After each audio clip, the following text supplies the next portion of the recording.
ചോദ്യം 1. Islands of Seychelles എവിടെ സ്ഥിതി ചെയ്യുന്നു?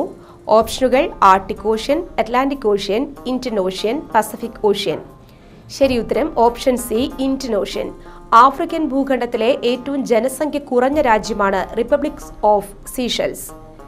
വിനോദസഞ്ചാരത്തിന് ഏറെ പേരുകേട്ട രാജ്യമാണിത്. വിക്ടോറിയയാണ് തലസ്ഥാനം. ആഫ്രിക്കയിലെ ഏറ്റവും ചെറിയ രാജ്യവും ഇതാണ്. സീഷെൽസിലെ ഏറ്റവും വലിയ ദ്വീപാണ് മാഹി. ഇന്ത്യൻ മഹാസമുദ്രത്തിലെ 115 ദ്വീപുകളുടെ സമാഹാരമാണ് സീഷെൽസ്. ആഫ്രിക്കൻ വൻകരയിൽ നിന്ന് 1600 കിലോമീറ്റർ അകലെയാണ് ഈ ആഫ്രിക്കൻ രാജ്യം സ്ഥിതി ചെയ്യുന്നത്. ചോദ്യം 2. ഓം സാഹോദര്യം സർവത്ര ഏതാശ്രമത്തിന്റെ ആപ്തവാക്യമാണ്? ഓപ്ഷനുകൾ ശാരദാശ്രമം, അദ്വൈതാശ്രമം, ജഗന്നാഥാശ്രമം, ഗോവർദ്ധനാശ്രമം. ശരി ഉത്തരം ഓപ്ഷൻ ബി, അദ്വൈതാശ്രമം. 1913 എറണാകുളം ജില്ലയിലെ ആലുവയിൽ പെരിയാറിന്റെ കരയിലാണ് ശ്രീനാരായണ ഗുരുദേവൻ അദ്വൈതാശ്രമം സ്ഥാപിച്ചത്. 1924 അദ്വൈതാശ്രമത്തിൽ വെച്ച് നടന്ന സർവമത സമ്മേളനത്തിലാണ് ഗുരുദേവൻ ഒരു ജാതി, ഒരു മതം, ഒരു ദൈവം മനുഷ്യന് എന്ന തന്റെ വിഖ്യാതമായ സന്ദേശം ലോകത്തിന് നൽകിയത്. ശ്രീനാരായണ ഗുരുദേവൻ വർക്കലയിലെ ശിവഗിരിയിൽ ശാരദാദേവി ക്ഷേത്രം സ്ഥാപിച്ചത് 1912 തിരുവനന്തപുരം ജില്ലയിലെ നെയ്യാറിന്റെ കരയിലുള്ള അരുവിപ്പുറത്ത് ഗുരുദേവൻ ശിവപ്രതിഷ്ഠ നടത്തിയത് 1888 1903 ശ്രീനാരായണ ധർമ്മപരിപാലന യോഗം ആരംഭിച്ചപ്പോൾ അതിന്റെ ആജീവനാന്ത പ്രസിഡന്റായി തിരഞ്ഞെടുത്തതും ഗുരുദേവനെയായിരുന്നു. 1904 ഗുരുദേവൻ വർക്കലയിൽ വാസം ആരംഭിച്ചത്. ഗുരുദേവന്റെ പ്രമുഖ കൃതികളാണ് ജാതി നിർണയം, ജാതി ലക്ഷണം, ആത്മോപദേശ ശതകം, ശിവശതകം, ദൈവശതകം, അനുകമ്പ ശതകം, അദ്വൈത ദീപിക, അറിവ്, ജീവകാരുണ്യ പഞ്ചകം എന്നിവ. ഗുരുദേവൻ സംസ്കൃത ഭാഷയിൽ രചിച്ച കൃതികളാണ് ദർശനമാല, ബ്രഹ്മവിദ്യ പഞ്ചകം എന്നിവ. ചോദ്യം 3. മഹാബലിപുരം പട്ടണം പണി കഴിപ്പിച്ചതാര്? ഓപ്ഷനുകൾ പല്ലവന്മാർ, ചേരന്മാർ, പാണ്ഡ്യന്മാർ, ചോളന്മാർ. ശരി ഉത്തരം ഓപ്ഷൻ എ, പല്ലവന്മാർ. സിംഹവിഷ്ണുവാണ് പല്ലവ സാമ്രാജ്യ സ്ഥാപകൻ. പല്ലവന്മാരുടെ തലസ്ഥാനം കാഞ്ചിയായിരുന്നു. പല്ലവ രാജാവായ നരസിംഹവർമ്മനാണ് മാമല്ലപുരം അഥവാ മഹാബലിപുരം പണി കഴിപ്പിച്ചത്. നരസിംഹവർമ്മൻ തന്നെയാണ് മാമല്ലൻ എന്നറിയപ്പെട്ടതും. അവസാന പല്ലവ രാജാവായിരുന്നു അപരാജിതവർമ്മ. ഇന്നത്തെ തമിഴ്നാട്ടിലെ കാഞ്ചീപുരം ജില്ലയിലെ അതിപുരാതനമായ തുറമുഖ നഗരമാണ് മഹാബലിപുരം. യുനെസ്കോയുടെ ലോക പൈതൃക സ്മാരകങ്ങളുടെ പട്ടികയിൽ ഉൾപ്പെട്ടതാണ് മഹാബലിപുരം. ഗുഹാക്ഷേത്രങ്ങളും ഒറ്റക്കൽ മണ്ഡപങ്ങളും ശില്പങ്ങളും ക്ഷേത്രങ്ങളും അടങ്ങിയതാണ് മഹാബലിപുരത്തെ സ്മാരകങ്ങൾ.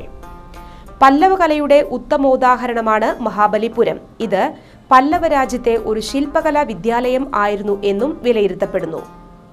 അപൂർണമായതും പല ശൈലികളിലുമുള്ളതുമായ നിരവധി ശില്പങ്ങൾ ഇവിടെ കാണുന്നതാണ് ഇതൊരു ശില്പകലാ വിദ്യാലയമായിരുന്നു എന്ന വിലയിരുത്തലിന് കാരണമായത്. വിഷ്ണു ക്ഷേത്രമായ തിരുക്കടൽ മല്ലൈ, ഗംഗന്മാരുടെ പതനം എന്ന ശിലാശില്പം, അർജുനന്റെ തപസ് എന്ന അതിഭീമമായ ശില്പം, വരാഹ ഗുഹാക്ഷേത്രം അഥവാ മഹിഷാസുരമർദ്ദിനി ഗുഹക്ഷേത്രം, തീരക്ഷേത്രം, പാണ്ഡവ ക്ഷേത്രമായി കണക്കാക്കപ്പെടുന്നതും ഒറ്റക്കല്ലിൽ തീർത്തതുമായ പഞ്ചരഥങ്ങൾ എന്നിവയാണ് മഹാബലിപുരത്തെ പ്രധാന ആകർഷണം. പാണ്ഡ്യന്മാരുടെ തലസ്ഥാനം മധുരയായിരുന്നു. ശുദ്ധജല മത്സ്യമായിരുന്നു പാണ്ഡ്യവംശത്തിന്റെ ചിഹ്നം. പാണ്ഡ്യരാജവംശത്തെ പ്രധാന തുറമുഖം കോർക്കൈ ആയിരുന്നു. തഞ്ചാവൂർ ആയിരുന്നു ചോളന്മാരുടെ തലസ്ഥാനം. ആദ്യ തലസ്ഥാനം ഉറയൂരായിരുന്നു. വാഞ്ചിയായിരുന്നു ചേരന്മാരുടെ തലസ്ഥാനം. എന്നാൽ രണ്ടാം ചേര സാമ്രാജ്യത്തിന്റെ തലസ്ഥാനം മഹോദയപുരം അഥവാ കൊടുങ്ങല്ലൂർ ആയിരുന്നു.